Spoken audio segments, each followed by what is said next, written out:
Imagine you're George Russell. You spent years climbing the ladder, paying your dues at the back of the grid, and finally earning your spot as the lead driver for Mercedes. You're fast, you're loyal, and you're ready to fight for a world championship.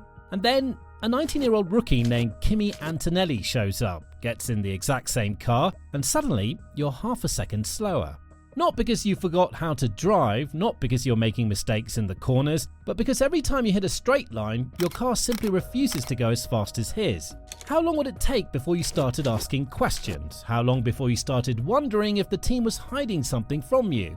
That's exactly the situation George Russell is facing right now after a disastrous Belgian Grand Prix. The internet is currently flooded with conspiracy theories. Fans are screaming sabotage, they're pointing to the telemetry data, looking at the speed traps and demanding to know why Mercedes is allegedly crippling their senior driver to make their new golden boy look good. But before we buy into the sabotage theory, we need to look at what's actually happening inside the Mercedes garage. Because the truth is a lot more complicated, and for Russell, it might actually be a lot harder to accept. Let's start with the hard numbers from Spa-Francorchamps. In qualifying, Antonelli took pole position with a 1 minute 44.361 seconds. Russell qualified fourth, half a second behind. When you look at the GPS traces, something immediately jumps out. Russell was actually faster than Antonelli through the corners. His mechanical grip was fine, but on the long run down to the Fagnes chicane, Russell was losing up to 8 km per hour compared to his teammate. In Formula 1, an 8 km per hour deficit on a straight is massive. It's the kind of gap you expect to see between a Mercedes and a Williams, not between two identical Mercedes cars. Russell was visibly frustrated after qualifying. He told reporters it was impossible to fight Antonelli under these conditions. He called the straight line losses astronomical. He said he tried everything, changing his setup, changing his driving style, even tucking his head down in the cockpit to reduce drag. Nothing worked. And this wasn't an isolated incident. The exact same mysterious speed deficit happened 2 weeks earlier at Silverstone. So, is Mercedes sabotaging him? It's a question that's plagued Formula 1 for decades when a team has a sudden, inexplicable performance gap between two drivers. We saw it with Mark Webber and Sebastian Vettel at Red Bull. We saw it with Nico Rosberg and Lewis Hamilton at Mercedes. When one driver suddenly cannot match the other in identical machinery, human nature assumes foul play.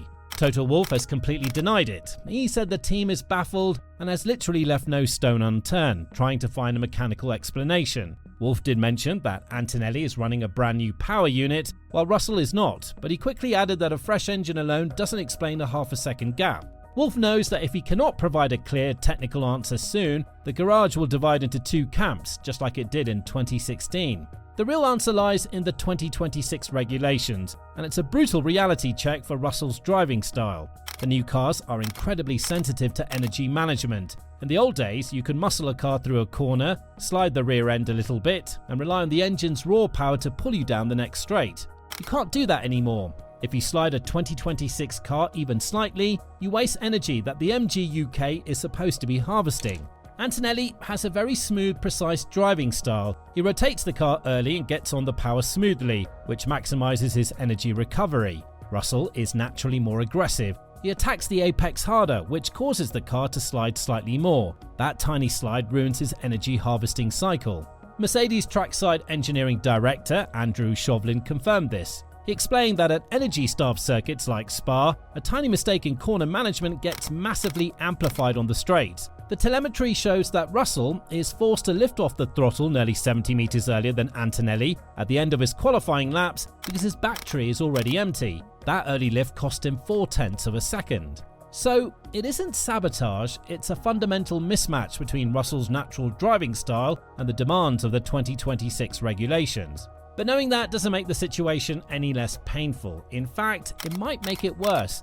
If the car is broken, the team can fix it. If the driving style is the problem, Russell has to unlearn years of muscle memory in the middle of a championship fight against a teammate who seems to be born to drive these specific cars. And that psychological burden is heavy, especially when the race itself turned into a complete nightmare.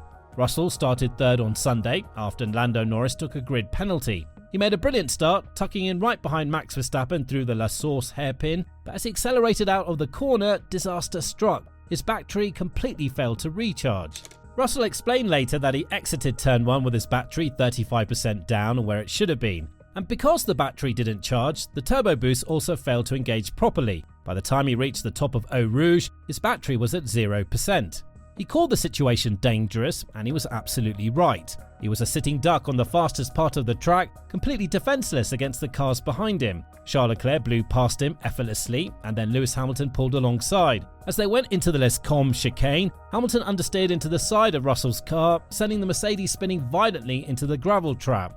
Russell's race was over on lap 1. It was a brutal, humiliating end to a weekend that had already pushed him to the edge. Hamilton received a 5-second penalty for causing the collision, but in a surprising show of maturity, Russell didn't even blame his former teammate. He said it was just a racing incident and that Hamilton hadn't done anything reckless or malicious. Instead, all of his anger was directed squarely at the car and the team. He was furious because he never should have been in that vulnerable position in the first place. If the battery had worked as it was supposed to, he would have been fighting Verstappen for the lead, not getting swamped by 3 cars on the opening lap. When reporters asked him how he was dealing with yet another mechanical failure, his answer was heartbreaking. "I'm numb to the disappointment now," he said. "When it happens so often, you just get used to it." According to the Sky Sports commentary team, he was close to tears. Toto Wolff confirmed after the race that all Mercedes cars experienced a power issue at the start of the Grand Prix, not just Russell's. It was a software glitch related to the deployment mapping. But here's where the story gets even more frustrating for Russell. Antonelli's car recovered from the glitch almost immediately, and he went on to win his 6th race of the season in dominant fashion. Russell's car didn't recover, and he ended up in the gravel with 0 points. Former F1 driver Karun Chandhok has publicly urged Russell to demand answers from the team, calling this new territory for Mercedes. The communication from the pit wall during the race was also heavily criticised for lacking clarity. The championship consequences of this weekend are devastating for Russell. Before Spa, he was 25 points behind Antonelli. It was a gap he could realistically close. But with Antonelli winning and Russell scoring 0, that gap has now doubled to 50 points. Russell is now fighting a war on 2 fronts. He's losing ground to his rookie teammate at the top, and he's being hunted down by his former teammate from behind. The psychological toll of this situation cannot be overstated. Russell waited years for his chance at Mercedes, endured the struggles of the ground effect era, driving difficult, unpredictable cars, always believing that when Mercedes finally built a championship contender, he'd be the one to lead them to glory. Now, they finally have the car, but the glory is going to a teenager who just arrived. With 10 races left in the season, a 50-point gap is not impossible to close. We've seen incredible comebacks in this sport, but Russell needs to figure out how to adapt his driving style to these 2026 cars. And he needs Mercedes to give him a car that doesn't break down when it matters most. He needs a clean weekend where the telemetry makes sense, the battery charges, and the straight line speed is equal.